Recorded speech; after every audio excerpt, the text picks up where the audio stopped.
Oke, kita mulai dengan non-operating auxiliary. Ya, yang pertama dental surgery assistant atau dental assistant. Ini seorang yang membantu dokter dalam kelancaran perawatan, mengelola alat dan bahan, termasuk membersihkan dan mensterilkan alat. Tugas dari dental assistant adalah menyiapkan pasien dan membantu dokter selama pemeriksaan. Kemudian wawancara pasien terkait past medical history, membantu cek tekanan darah dan nadi pasien, vital sign. Ya. Kemudian memastikan kenyamanan pasien sebelum, saat, dan setelah perawatan. Mengelola dan mensterilkan instrumen, menyiapkan alat dan bahan tambal kalau memang akan melakukan penambalan, kemudian mengedukasi pasien untuk menjaga kebersihan dan kesehatan mulutnya, menjadwalkan kunjungan pasien dan mencatat prosedur yang telah dilakukan oleh dokter, dan memesan atau belanja alat dan bahan yang dibutuhkan. Kemudian petugas yang menangani kontrol infeksi pasien maupun area kerja dan KIE pasien bila dibutuhkan. Nah, ya ini dental system. Ya lebih banyak ke arah teknis operasional membantu dokter dalam melakukan perawatan. Nah, kemudian ada tadi dental receptionist atau di sini front office, ya, membantu dokter dalam administrasi klinik, tempat praktek dan menerima pasien. Kemudian ada dental laboratory atau dental technician. Ya. Seorang yang memiliki pengetahuan dan keterampilan dalam membuat atau memproduksi alat-alat kedokteran gigi, misal gigi tiruan, mouth guard, alat orto lepasan, retainer, crown, veneer, dan lain-lain. Jadi dental technician itu termasuk dalam dental team juga yang bekerja berdasarkan instruksi dari dokter. Apakah ada pendidikannya? Ada di Surabaya di UNER itu ada di 3 sekolah vokasi keteknisian gigi ada. Ya di kita belum ada. Ya tapi ini dental laboratory ini ada pendidikan khususnya, ada yang khusus untuk membuat mahkota dari porselin ya. Ada yang jadi dental technician sendiri ada yang spesialisasinya, jadi ada yang jago bikin akrilik, ada yang jago bikin seramik dan lain sebagainya. Kemudian ada dental health educator. Ya, dental health educator adalah mereka yang membantu dokter gigi dalam mengedukasi komunitas tentang bahaya penyakit gigi dan mulut, bagaimana menjaga kesehatan kebersihan gigi, dan bagaimana mencegah penyakit gigi. Jadi ini kalau kita kader, nah kita sebut sebagai kader, di desa itu ada kader kesehatan dan kalau bisa ada dental health atau kader kesehatan gigi dan mulut. Memang masih sangat jarang kader kesehatan gigi dan mulut di negara kita, tapi eh, kita tidak boleh besok kalau Anda sudah menjadi apus apa namanya, siapa tahu bekerja di garda depan ya di puskesmas itu yang mesti harus memikirkan tidak hanya perawatan kesehatan gigi dan mulut tapi juga memikirkan promotif preventif, maka bentuklah kader kesehatan gigi dan mulut di desa-desa di bawah wilayah Anda ya. Karena ini sangat efektif ya, kita punya pengalaman membuat kader departemen yang kami ya di KGP dan KGM punya pengalaman membuat kader kesehatan gigi dan mulut di Turi di Sleman ya. Nah, itu memang dari kader kesehatan, jadi kita tambah kemampuannya tidak hanya kesehatan, tapi juga khususnya kesehatan gigi dan mulut. Mereka akan aktif di kegiatan-kegiatan di desa, ya, bisa di PAUD atau pendidikan anak usia dini, bisa di apa namanya posyandu lansia, mereka juga aktif di posyandu. Jadi selalu ada media ya, untuk mereka bisa menyampaikan pesan-pesan kesehatan gigi dan mulut. Itu dental health educator. Kemudian kalau yang operating auxiliary, ya, ini yang pertama contohnya school dental nurse itu adalah seorang yang bisa mendiagnosis penyakit gigi dan membuat rencana perawatan dan pencegahan penyakit pada anak-anak sekolah, khususnya di anak sekolah. Kalau kita ini dihandle oleh guru UKS ya karena belum ada school dental nurse. Tapi kalau ada akan sangat bagus karena school dental nurse ini bertanggung jawab pada sekolah tersebut terkait dengan kesehatan gigi dan mulutnya. Tugasnya apa saja? Pemeriksaan gigi dan mulut, ya, screening, ya, profilaksis, atau kemudian topical aplikasi fluor, aplikasi bios lokal untuk pencabutan sederhana. Nah, bisa cabut CE ya, chloroethyl dengan yang dingin-dingin itu mereka punya kemampuannya. Kemudian preparasi kavitas dan aplikasi amalgam pada gigi desidui maupun permanen, nah, tampilan sederhana. Capping pulpa, pencabutan gigi desidui, edukasi kesehatan gigi dan mulut pada orang tua, murid, dan pihak sekolah, mengelola oral hygiene dan membuat rujukan ke dokter gigi untuk kasus rumit. Jadi school dental nurse ini seperti ya kalau kita di perawat gigi yang ada di kita itu, tapi ditempatkan di sekolah. Jadi dia punya tanggung jawab dalam masing-masing satu sekolah. Ya tentunya di negara kita belum bisa seperti itu, tapi ada juga kalau kita program kita ada UKGS ya, usaha kesehatan gigi sekolah itu dari puskesmas akan menurunkan personelnya ke SD-SD yang ada di dalam wilayah kerjanya. Nah, kemudian yang dilakukan termasuk bisa cabut gigi desidui ya. Kalau peralatannya memadai bisa juga melakukan restorasi itu eh, dan melakukan rujukan ke puskesmas gitu ya. Ini bisa dilakukan di tempat kita juga ada ya. Kemudian dental therapist atau dental nurse perawat gigi, seorang yang diperbolehkan melakukan beberapa tindakan pencegahan maupun perawatan pasien, termasuk preparasi kavitas dan melakukan penambalan gigi atas instruksi dan supervisi dari dokter gigi. Secara umum tugasnya bersama dengan school dental nurse, hanya saja kalau school dental nurse itu di sekolah, kalau ini dental therapist tidak boleh mendiagnosis dan menjalankan tindakan perawatan gigi pasien, ya, karena settingnya bukan di sekolah. Ya. Supervisi atau pengawasan dari dokter gigi sangat dibutuhkan dalam setiap pekerjaan yang dilakukan dental nurse. Pekerjaan yang diberikan kepada mereka berdasarkan keterampilan dan pengalaman yang dimiliki oleh masing-masing dental nurse. Biasanya ini anggota tim di dalam health center. Ya. Jadi kalau school dental nurse tadi dia juga diberi kepercayaan. Kalau pakai sistem ini ya, maksudnya bukan seperti di negara kita, dia di sekolah itu sudah menjadi tanggung jawabnya dia bisa melakukan perencanaan perawatan ya.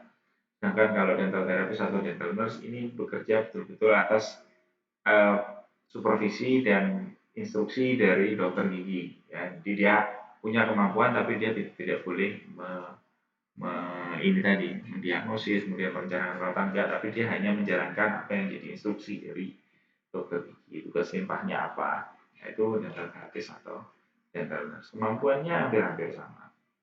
Kemudian ada yang disebut sebagai dental hygienist.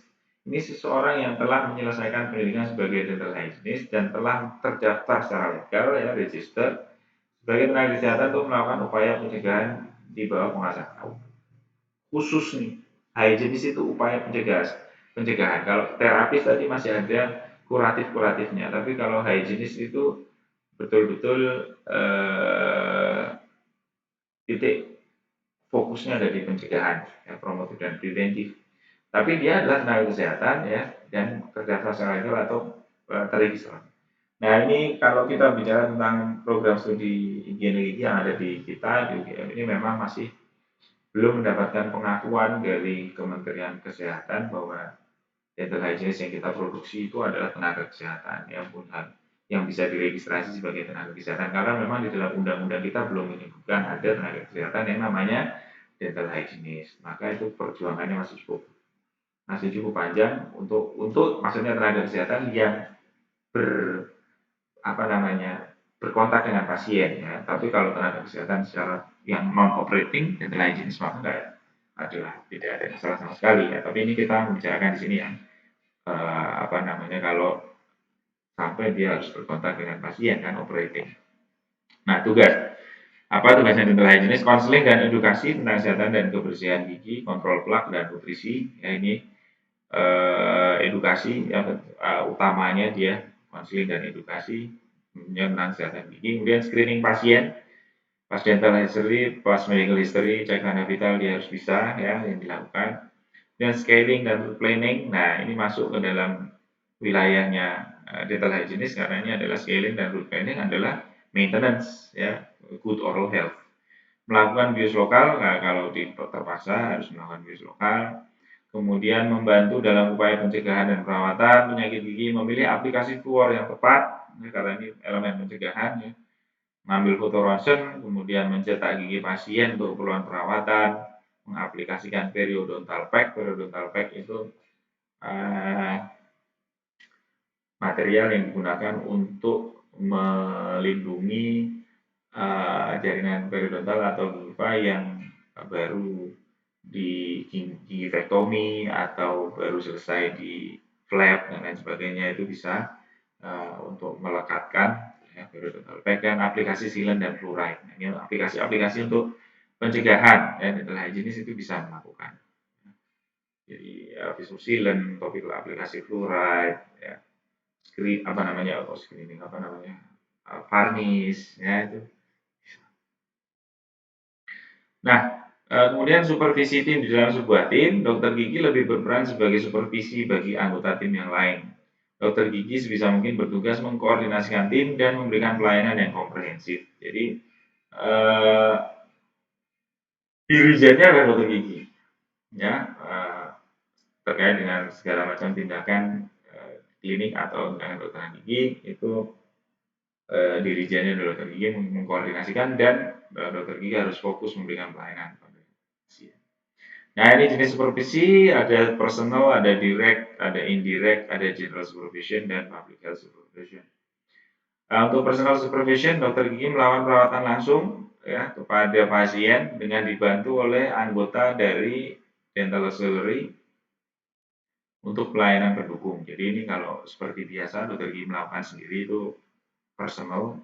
Kalau direct supervision, dokter gigi melakukan pemeriksaan dan diagnosis, kemudian perawatan diserahkan pada dental auxiliary. Jadi sudah dicek oleh dokternya, sudah diperiksa, sudah ada diagnosis, sudah pasti rencana perawatannya apa, kemudian itu didelegasikan kepada auxiliary. Dokter gigi akan mengontrol sama perawatan ya, berlangsung sampai selesai di tempat praktek. Dokter giginya tetap ada di situ. Ada indirect atau indirect supervision. Dokter gigi melakukan pemeriksaan dan mendiagnosis, selanjutnya perawatan diserahkan ke dental auxiliary di tempat praktek. Ya, yang tidak langsung di jadi ada tempat praktek yang ini seperti dengan dental hygienist yang saya bicarakan di awal tadi. Dental hygienist punya ruang sendiri untuk promotif, preventif, scaling dan lain sebagainya. Dokter gigi punya ruang sendiri. Jadi setelah selesai dilakukan oleh dokter gigi pemeriksaan dan lain sebagainya, maka kemudian dia refer ke ruangan sebelah untuk melakukan ini. Nah, itu sudah ditulis, diinstruksikan kepada dental hygienisnya atau dental terapisnya. Maka itu adalah indirect supervision. Tentunya ini dokter sudah mempunyai pertimbangan hal-hal apa yang memang menjadi wilayah kerjanya auxiliary. Ya, makanya itu disebut sebagai indirect supervision. Kalau yang tadi direct supervision itu dokter masih ada di mendampingi yang diberi delegasi tugas, apakah dental hygienist atau terapis umpamanya dia tetap memonitor di situ. Kalau indirect maka tidak. Kemudian yang disebut sebagai general supervision, dokter gigi menyerahkan seluruh perawatan pasien kepada dental auxiliary yang bertugas sesuai dengan diagnosis dan treatment yang ditentukan. Tidak dianjurkan karena apa? Karena rawan terjadi kesalahan selama perawatan. Jadi kalau ini betul-betul hampir bisa dilepas, ya, hanya diberikan treatment plan. Nah, tapi tidak dimonitor.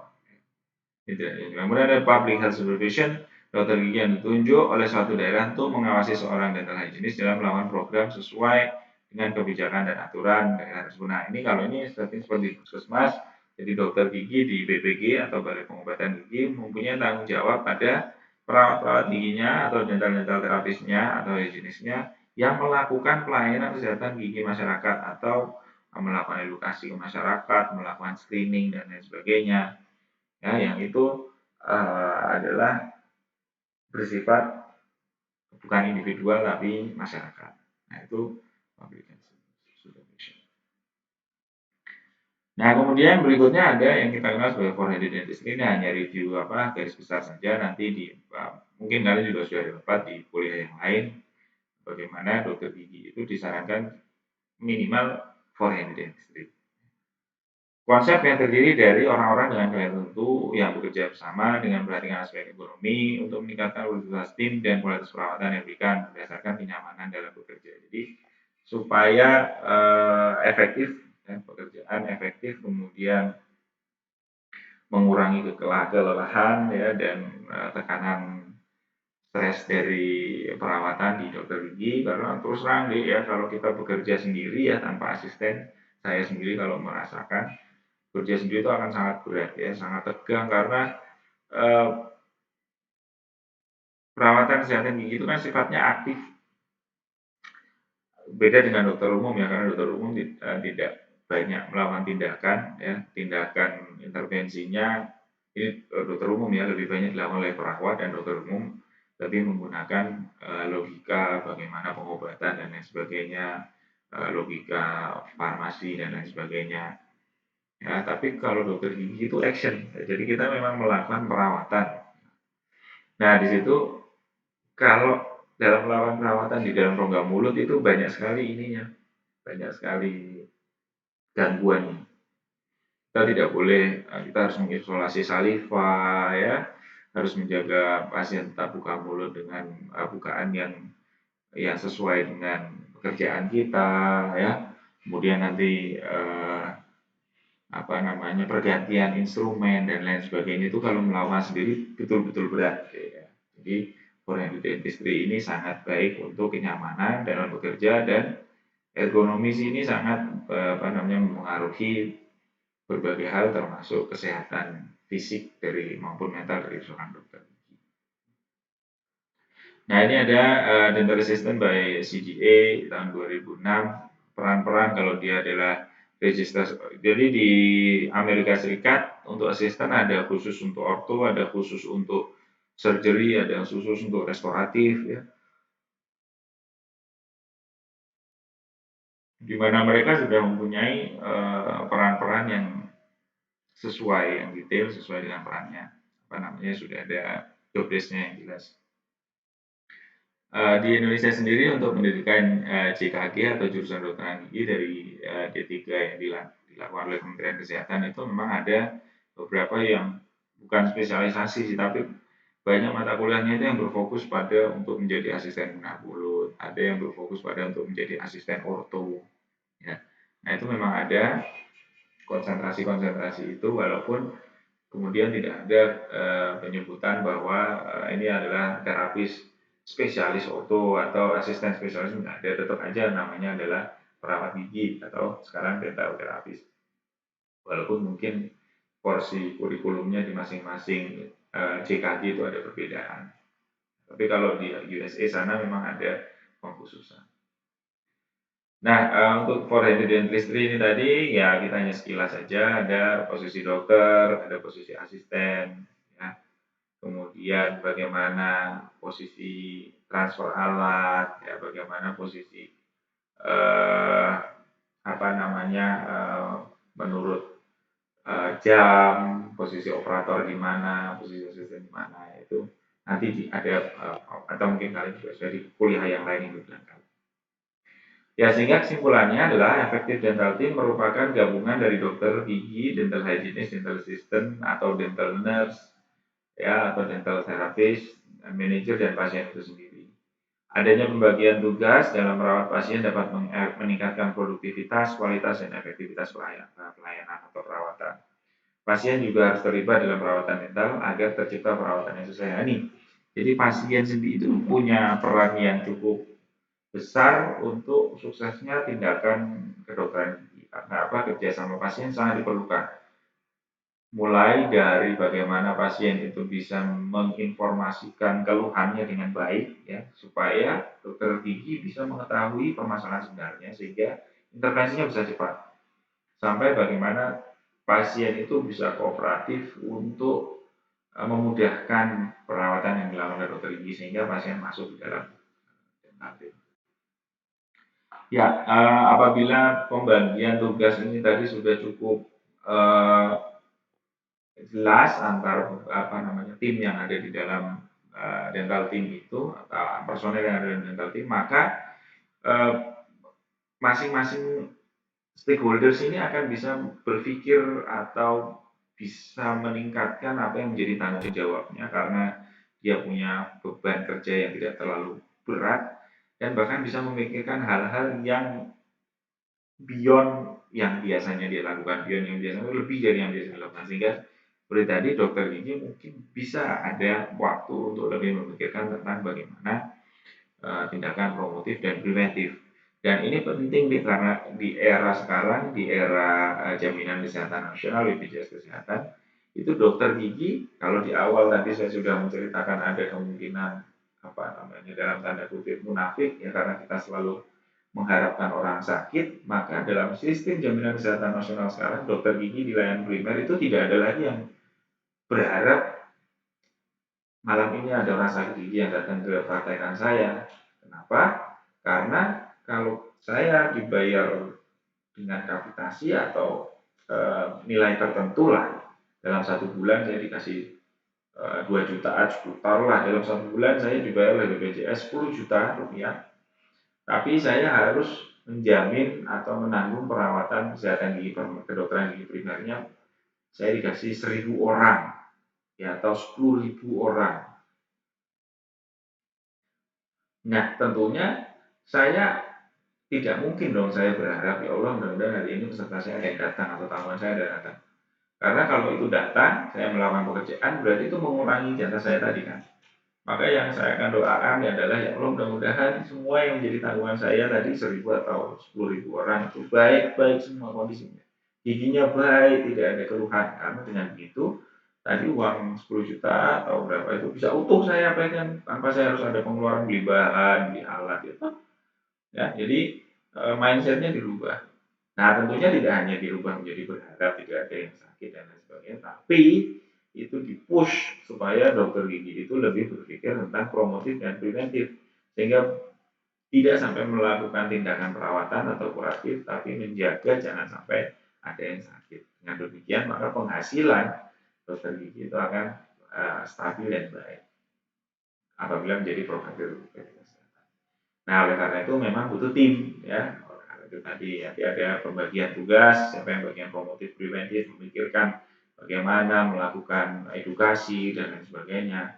Nah, kita dokter gigi masih dulu fokus di kuratif. Nanti setelah kita sudah bisa merasakan oh ternyata ini, nah dokter gigi bisa mulai memikirkan tindakan-tindakan preventif, ya, promotif, ya. Sehingga ya itu tadi jangan kita nggak akan bisa kerja sendirian ya dokter gigi tidak akan kerja sendirian apalagi kalau mengharapkan akan ada pikiran-pikiran atau inisiatif-inisiatif untuk pencegahan dan promotif. Baik, mungkin itu yang bisa saya sampaikan. Terima kasih atas perhatiannya. Mudah-mudahan bermanfaat. Rekaman video ini akan saya upload di terima kasih.